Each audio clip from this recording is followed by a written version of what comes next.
National Congress. आज हम Indian national Congress की बात करेंगे। 1885 के अंदर ये जमात बनाई गई। सबसे पहले अगर इसके इंट्रोडक्शन की बात करें तो हम ये कह सकते हैं कि इस पूरे साउथ एशिया के अंदर जो है ये पहली जो है वो पॉलिटिकल पार्टी थी या पहली सियासी जमात थी जो कि अंग्रेज़ों के दौरे हुकूमत में बनी।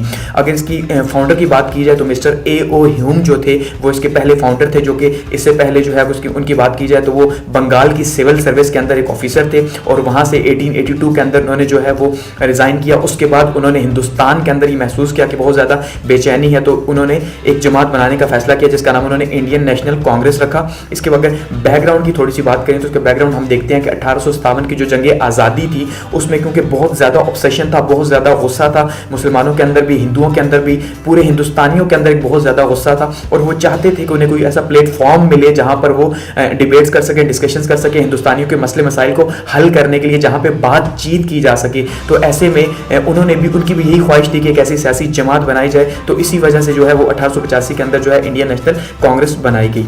अब अगर हम बात करें ऑब्जेक्टिव्स ऑफ कांग्रेस तो इसके जो 4 बहुत मेजर ऑब्जेक्टिव्स हैं। अगर सबसे पहला हम इसका ऑब्जेक्टिव की बात करें तो इसका मकसद यही था कि एक ऐसी जमात बनाई जाए जो कोऑपरेट कर सके हिंदुस्तानियों और ब्रिटिश सरकार के बीच में, ताकि ये इसको आगे लेके चल सके इस मुल्क को। दूसरा अगर इसके ऑब्जेक्टिव की बात की जाए तो इसमें सबसे पहले क्योंकि ये कहा गया कि कांग्रेस जो है वो पूरे के पूरे हिंदुस्तान की मुश्तरका जमात है, तो इसमें कोई रंग, नस्ल, कोई भी किसी भी इलाके से किसी का ताल्लुक है, किसी मजहब से किसी का ताल्लुक है, तो वो सारे के सारे कांग्रेस के ही नुमाइंदे हैं, ताकि सब के सब हिंदुस्तानियों को एक प्लेटफॉर्म पे इकट्ठा किया जा सके।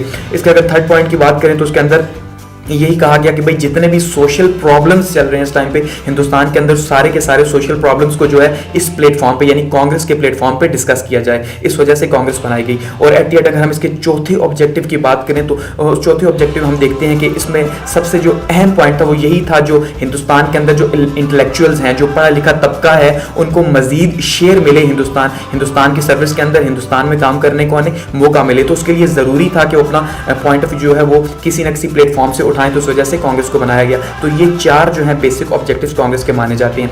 एट द एंड अगर हम बात करें कांग्रेस एंड मुस्लिम्स की या मुसलमानों के रवैये की, तो हम ये जानते हैं कि शुरू के अंदर जो है वो शुरुआत में मुसलमानों ने भी इसे कांग्रेस को ही अपनी जमात समझा। इस वजह से कायद-ए-आज़म ने भी कांग्रेस को ज्वाइन किया, क्योंकि एक ही मुश्तरका जमात थी। फर्स्ट टाइम हिंदुस्तान के अंदर कोई सियासी जमात बन रही थी, तो सब यही समझ रहे थे कि कांग्रेस ही जो है वो सबकी मुश्तरका जमात है। लेकिन क्योंकि मेजॉरिटी जो थी वो हिंदूज की थी, इस वजह से ये हिंदू डोमिनेट पार्टी थी और ये बात मुसलमानों को बहुत जल्द एहसास हो गया इस बात का, क्योंकि मुसलमान जो थे वो माइनॉरिटी के अंदर थे, न सिर्फ कांग्रेस के अंदर बल्कि हिंदुस्तान के अंदर, जिस वजह से उन्होंने जो है इसको इतना ज़्यादा पसंद नहीं किया। लेकिन at very beginning of the time अगर हम बात करें तो कांग्रेस ही जो है वो सियासी जमात थी मुसलमानों और हिंदुओं की। और एट द एंड अगर हम इसकी कंक्लूजन की बात करें तो हम ये देखते हैं कि ये एक वो पहला प्लेटफॉर्म था जो कि हिंदुस्तानियों को मिला कि जहाँ से वो अपनी आवाज़ बुलंद कर सकते हैं, जहाँ पे कम से कम गवर्नमेंट के साथ कम्युनिकेट करने के लिए कोई ऐसा प्लेटफॉर्म होगा कि वो उसके थ्रू इस प्लेटफॉर्म को यूज़ करके ब्रिटिश राज को अपनी मांगे बता सकें या मुस्तकबिल के लिए अपना लाएअमल तय कर सकें। इसलिए इसकी फॉर्मेशन जो थी